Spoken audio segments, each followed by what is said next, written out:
Hai guys dan selamat datang. Ramai yang mahu kami ulaskan mengenai peranti Redmi 90 yang baru kami dapat. Sampai ada yang katakan lagi baik daripada peranti Poco M3. Kami gunakan peranti ini lebih kurang 1 minggu semasa PKP dan ini yang dapat kami katakan.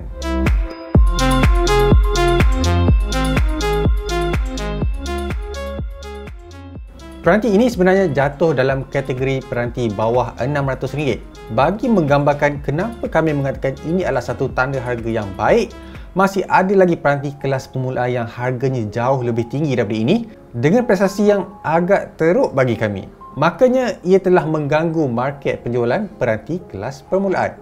Tetapi adakah ianya bagus berbanding yang kami cakapkan tadi? Malah seperti yang kami cakapkan tadi, membandingkan dengan peranti yang mampu milik seperti Poco M3. Kami rasakan ia hanya kena dengan harganya sahaja kerana prestasi yang diberikan tidaklah begitu lancar seperti yang diwar-warkan. Malah kami faham bahawa harga yang ditawarkan tidak dapat meletakkan hardware yang terkini ataupun yang lebih berkuasa. Untuk itu, kami uji dulu dengan memainkan pemuan yang cukup trending pada masa sekarang, sama juga intensif seperti PUBG Mobile dan juga beberapa lagi FPS yang ramai gemari. Pengalaman kami sebenarnya kalau dikategorikan terdapat 4, iaitu teruk, okey, baik dan best. Peranti ini terletak dalam kategori okey sahaja. Kami lihat grafik yang ditawarkan adalah high. Namun, jika anda mempunyai internet yang lancar ataupun laju sekalipun, kami lihat pada saat-saat genting ataupun ring dah semakin mengecil, anda akan mula merasakan lengah masa yang cukup ketara seperti biasa.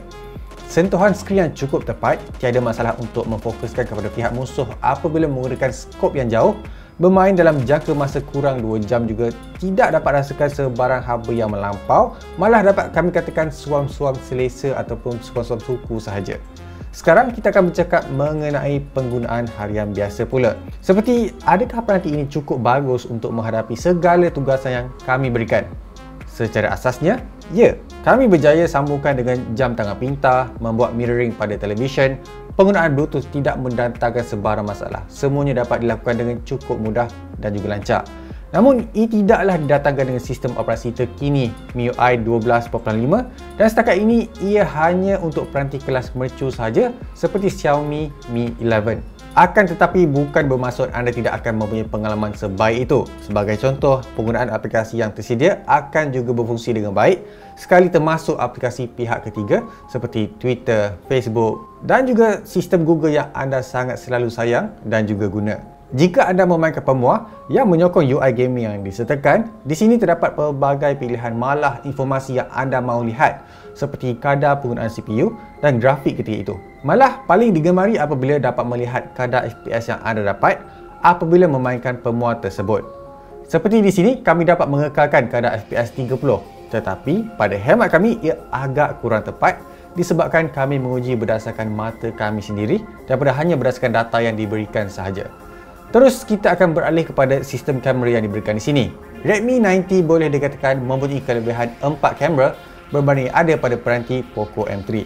Bagi kami, anda mungkin tidak akan berasa begitu kritikal, namun itulah perbandingan terbesar yang anda boleh rasakan. Hasil gambar 48MP ini sememangnya dapat memuaskan hati kami sebagai seorang yang mementingkan ketajaman sesebuah kamera.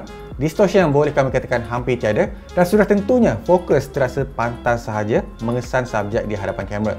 Sama juga seperti kamera ultra-wide yang baru. 8MP bukan satu jumlah yang besar untuk lensa seperti ini, warna yang agak natural dan sudah tentunya ketajaman yang kurang berbanding yang utama. Lensa makro juga turut kami uji dalam studio yang berbekalkan lampu siling, namun seperti mana-mana 2MP kamera sensor, ianya agak kurang memuaskan.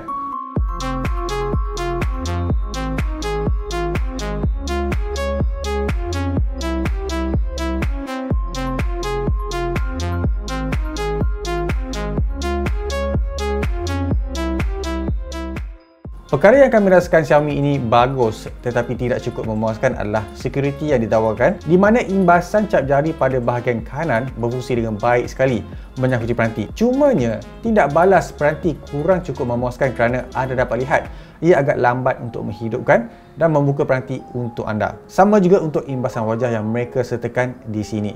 Walaupun begitu, ia mempunyai kelebihan yang cukup ketara. Tambah lagi, tidak banyak fungsi yang anda dapat lakukan secara serentak, iaitu jangka hayat bateri yang lebih tinggi berbanding yang lain. berbekalkan 6000 mAh kami dapat gunakan dalam masa 10 jam screen on time adalah sesuatu perkara yang kami sangat suka, terutamanya ketika berada di luar melakukan tugasan. Sampaikan Redmi menyertakan fungsi reverse charging yang lain. Cumanya hanya kelajuan 2.5 watt saja. Tetapi kan Redmi, kami rasakan anda patut sertakan kabel USB-C ke USB-C daripada hanya USB-A ke C yang pendek kata mustahil untuk gunakan fungsi itu pada peranti lain. Satu lagi perkara yang biasanya tiada pada harga yang diberikan adalah pembesar suara sejenis stereo. Kami sukakan speakernya kerana dia tidak mudah pecah dengan vokal yang tinggi dan sudah tentunya pada volume yang tertinggi.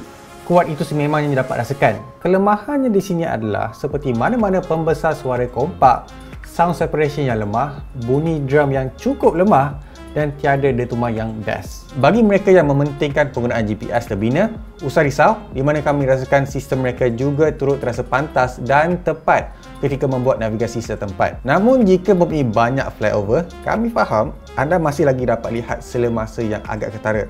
Namun kami faham di mana kawasan Kuala Lumpur ini cukup jam dan juga complicated. Redmi 90 dengan harga RM599 dibuat khas tujuannya adalah satu, memberikan penawaran peranti pada harga yang cukup mampu milik, terutamanya apabila pelajar mula mahukan peranti berpatutan. Ini adalah satu alternatif yang bagus untuk meletakkan ke dalam senarai itu. Namun bagi yang mementingkan prestasi, naikkan lagi bajet anda untuk sebuah peranti yang diidamkan. Tetapi jika mahukan juga peranti ini, kami nasihatkan belilah versi 6GB RAM yang lebih besar. Seperti biasa, like, share dan subscribe. Kita berjumpa lagi di video seterusnya.